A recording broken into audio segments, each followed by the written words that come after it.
You will hear a number of different recordings and you will have to answer questions on what you hear. There will be time for you to read the instructions and questions, and you will have a chance to check your work. All the recordings will be played once only. The test is in 4 sections. At the end of the test, you will be given 10 minutes to transfer your answers to an answer sheet. Now turn to Section 1. Section 1. You will hear a telephone conversation between an employer from the Wild Dune Spa and Resort and an applicant. First, you have some time to look at questions 1 to 5.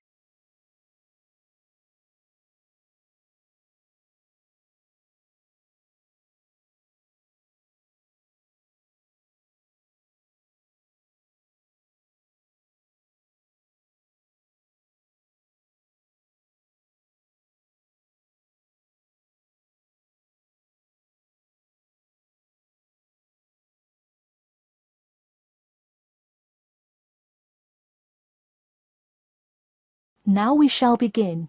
You should answer the questions as you listen, because you will not hear the recording a second time. Listen carefully and answer questions 1 to 5. Hello, is this John Murphy? Hi, yes it is. Hi John, this is Ed Heisenberg from the Wild Dune Spa and Resort, calling about your application for our lifeguard position. Do you have a few minutes to talk? Yes, absolutely. Great, could you give me your address? Sure. My address is 45 Elsinore Court. I'm sorry, was that Eleanor? Could you spell that for me? Sure, it's Elsinore. E-L-S-I-N-O-R-E. Okay, thanks. And is this the number we should reach you at in the future? 099885767?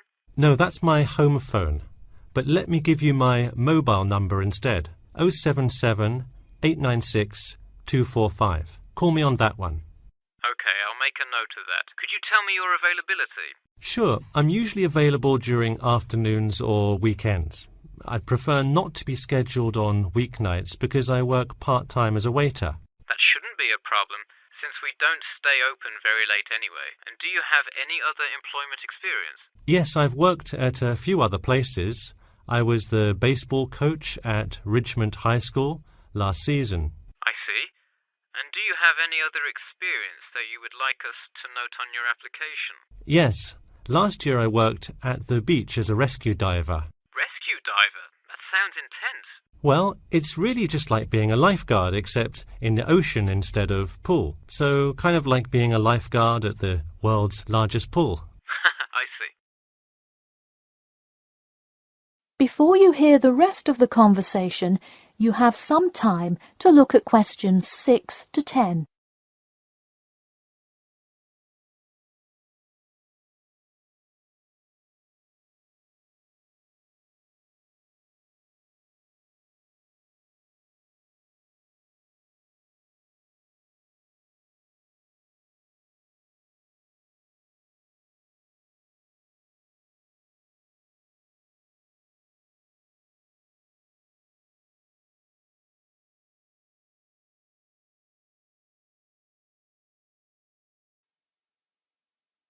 Now listen and answer questions 6 to 10.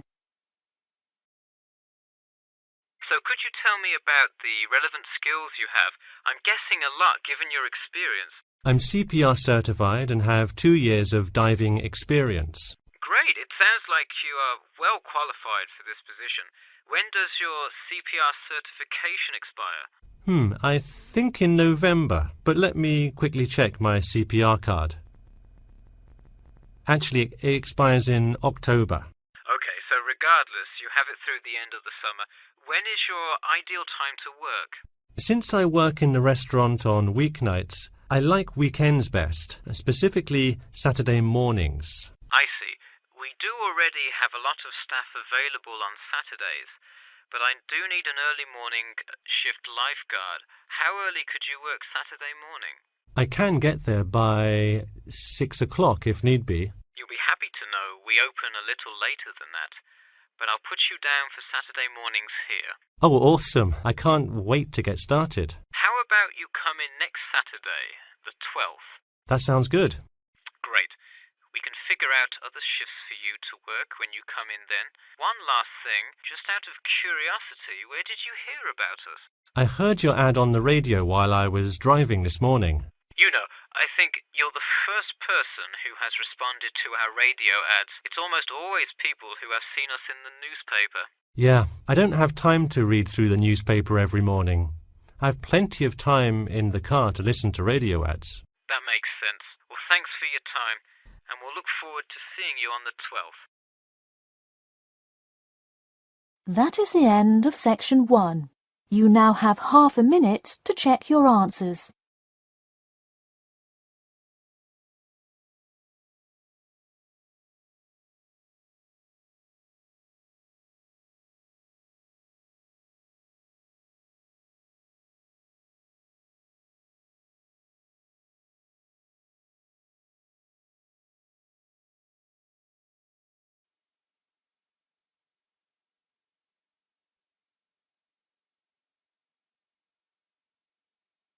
Now turn to section 2.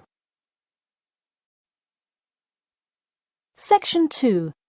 You'll hear part of a free class about safety around campus.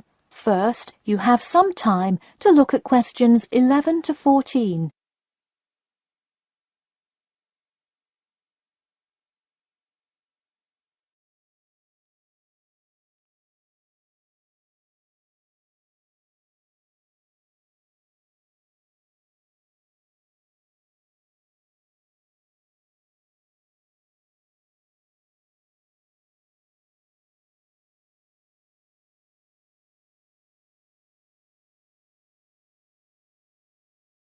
Now, listen carefully and answer questions 11 to 14. Good evening. I'm Geoffrey Miller from the University of Nottingham Student Union, and in this week's free class, Carlos Garcia is going to tell us about safety around campus. Over to you, Carlos. Thank you, Geoffrey, and thank you all for your attendance today. Also, I'd like to thank the Student Union here at the university for organising this lecture. Well, I've been serving and protecting the city of Nottingham for over 20 years now as a member of the police department. Does anyone know what type of crime is the most prevalent on campus? I heard someone say drugs and alcohol. That actually isn't too much of an issue. Violence? Nope. Actually, the biggest thing we worry about here is theft. The nature of crime on Nottingham's campus is quite different from that of the surrounding areas. Crime rates across the East Midlands are very difficult to control. We'd like to see the rate stay the same for this calendar year, but it has been increasing steadily over the past 3 years. On campus, however, I'm happy to say that the overall crime rate has fallen this year. You wouldn't think so if you've seen the extremely exaggerated stories in the media. The media has done nothing but cause more concern about crime in our area. Even the crime shows you see today are a little bit far-fetched, but at least viewers know they're not real events. We'd really like to see more factual news articles out there so the public can have a rational sense of the safety level of our society. Before you hear the rest of the talk, you have some time to look at questions 15 to 20.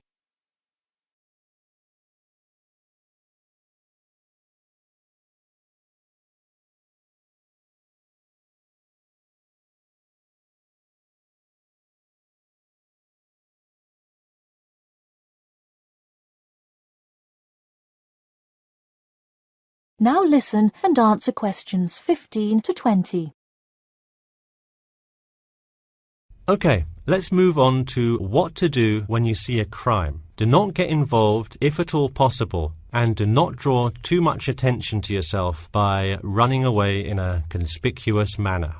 Though most likely, and hopefully, you will not have to experience this situation, if you are being mugged, please do not try to resist. Instead, be compliant and seek help after the incident. Like I said, though, it is highly unlikely that you will find yourself amidst a crime, but it is important to be prepared should it ever happen. We find that educating students and staff on the correct precautions to take is the best way to increase your safety. Just remember to be smart when you're out late at night and avoid any area or person that looks suspicious. I know it sounds obvious, but I cannot stress this enough. It's also not a bad idea to have your mobile phone with you at all times, but be careful. If you're chatting on your smartphone on your way home, you're a prime target for thieves. I'd like to see a show of hands. How many people have left work or the library after 10 p.m. to go home before? A lot of you, right? If you do have to go home late at night, please don't walk home alone. More often than not, there's someone there that will be walking the same direction as you at some point. Walk home with a friend or co-worker. Even if you must use your phone to call someone that's nearby to walk with you, it's always safer to walk home with someone. So when you're walking home, you may feel more comfortable with some sort of self-defense, such as pepper spray. Now, it's your call whether you want to carry something like this or not. However, I absolutely advise against carrying a knife or any other offensive weapon. All too often, they can be used against you if you're disarmed, putting yourself in more danger. For all those interested, the Recreation Centre offers a free self-defense class to all students every Thursday evening. While obviously an introductory self-defense class may not equip you to fight off villains like a regular superhero, it does come in handy sometimes. After taking a self-defense class, you'll surely be more aware of possible dangers and how to deal with them. So hopefully now you have a more complete understanding of the nature of crimes committed on your campus and how to avoid being a victim. I know most students at the University of Nottingham are not the criminal types, but remember that there is no barrier like a wall or something keeping non-students out. There's no army force securing the borders, and I doubt anyone wants it that way. The campus is generally a safe place, but it's not immune to small crimes once in a while. All right, that's all I have to say for today. Stay safe. That is the end of section 2. You now have half a minute to check your answers.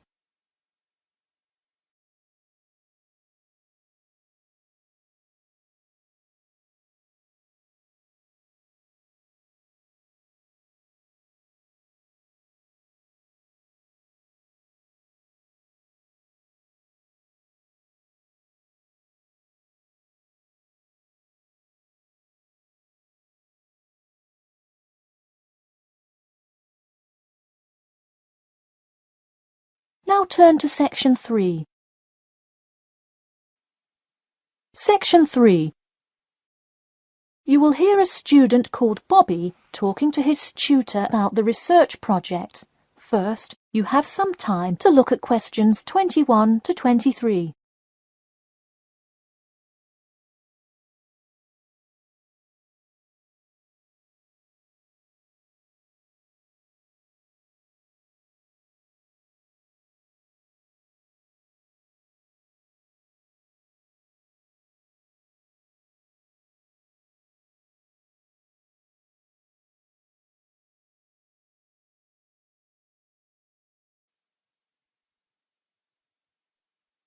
Now listen carefully and answer questions 21 to 23. Hi Bobby, go ahead and sit down. Tell me about your research project.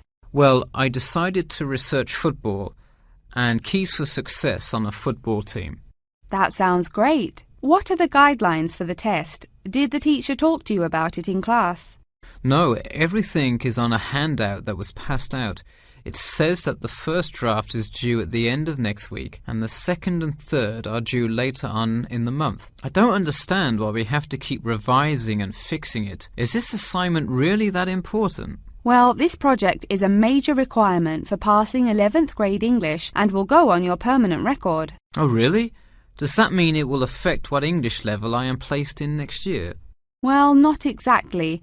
You need a good grade to move on, but it is your overall grade and teacher recommendation that determines what level of English you are placed in next year. Anyway, tell me about your topic choice. Do you play football? Well, actually, it's because my father loves the sport. He watches it every weekend. Cool. It's a good idea to report on something you're interested in. Before you hear the rest of the talk, you have some time to look at questions 24 to 30.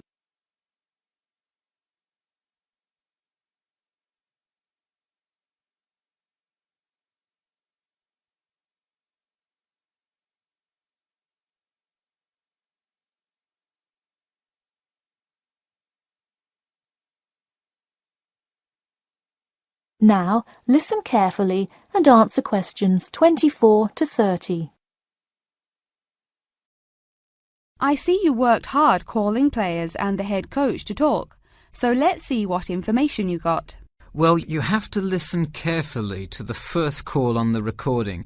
It's really hard to hear because the background noise is louder than the person's voice. Yes, it is a bit tough to discern. I'm afraid the player's answer is too short as well. You will have to interview him again and try to get him to give a better answer. Okay, I thought that might happen. I will call him again tomorrow.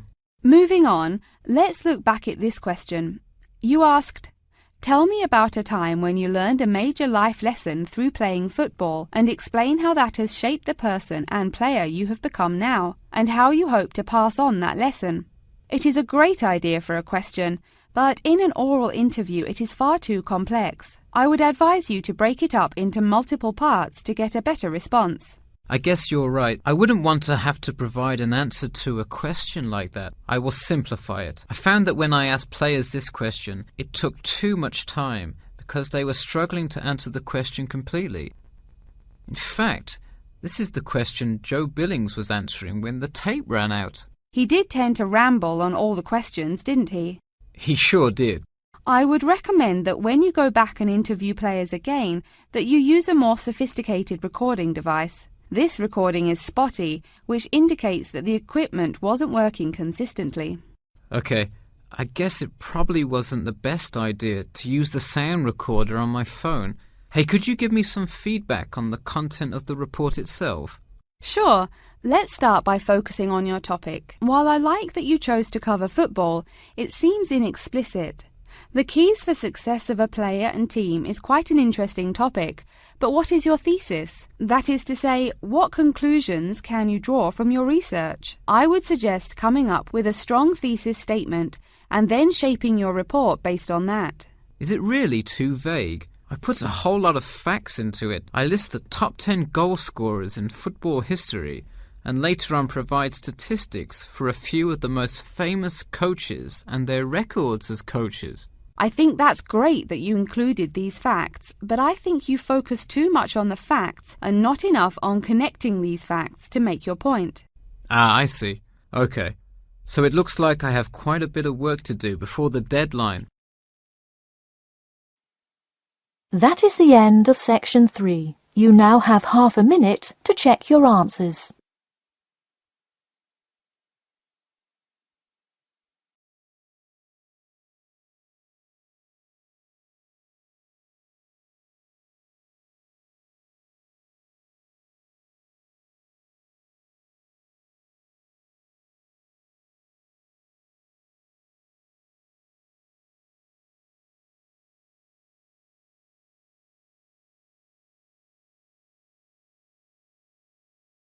Now turn to section 4.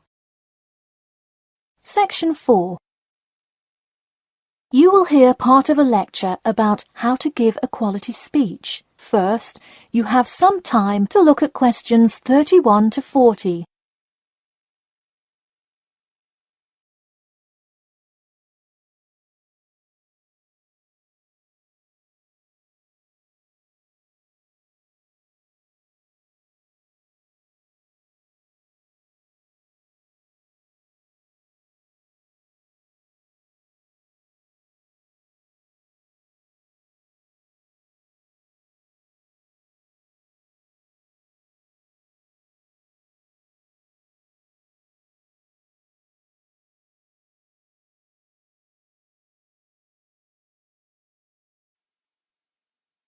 Now listen carefully and answer questions 31 to 40.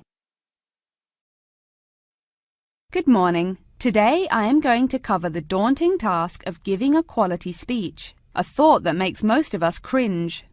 In fact, 90% of all people feel nervous about public speaking, about 10% of whom are described as genuinely terrified. Hopefully, when we are finished here today, you all will be in the 10% of the population who do not feel nervous at all. Did you know that lecturers tend to get more nervous if the speech they are giving is an important one? It makes sense, right? You probably wouldn't be nearly as nervous to address your residence hall about the proper use of the recycle and compost bins as you might be if you were asked to give the graduation speech to your entire 5,000 student class. So what is it that makes some people completely comfortable in front of crowds? Some people think that the ability to give a good speech is a gift that others are simply born with. This is almost never the case. Public speaking can be learned with practice. The first most important thing you can do to improve your confidence in delivering a speech is to prepare a quality speech. Honestly, while the content of your speech is relatively important, the audience will really only remember the last sentence you say. It is a good idea to structure the rest of your speech to lead up to this last point to really drive your message home. This is a good way to ensure that your speech is well organized.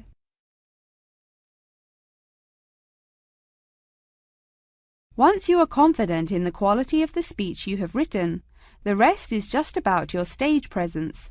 Let's go through some do's and don'ts of public speaking. First, you want to command the attention of the room. Do not, I repeat, do not proceed with your speech until the audience is paying attention. Even Martin Luther King Jr.'s I Have a Dream speech wouldn't have made any difference in the world without the undivided attention of his audience. To continue with the I Have a Dream example, one of the reasons that MLK was such an effective orator was his ability to speak with passion and engage with his audience. That sort of charisma does not come from reading straight from paper. Don't get me wrong, it is a good idea to write your main ideas down on a note card, sheet of paper or something, but one factor that will consistently lead to a boring, forgettable speech is writing down your entire speech. Do not write your full speech down. If you are constantly reading your paper, you are not making eye contact with your audience, and thus failing to really express the feeling that goes with your ideas. I advise you write 1 or 2 ideas, so if you suddenly draw a blank, you have something to jog your memory. If you've written a good speech that you believe in, those ideas should be sufficient to keep you on track. Once you have those ideas written down, give your speech a few practice runs in front of the mirror, into your sound recorder on your phone, or with a friend before it comes time to address a crowd. That way, you can hear how the ideas come across, make sure there are no abrupt transitions, and find out whether you are talking too fast or too slow. Timing is important. Make sure you time yourself beforehand to see how long your speech is. That is pretty much it. With practice, you'll be able to deliver an expert speech that engages and even maybe inspires your audience. Just remember, speak with emotion. No one wants to listen to someone reading from a script. As I come to a close in my speech, I'll point out that I have employed all of these tips that I have covered. I practiced my speech ahead of time and timed it, and I can even show you my one small index card with just 3 simple bullets on it. It's as easy as that. That is the end of section 4. You now have half a minute to check your answers.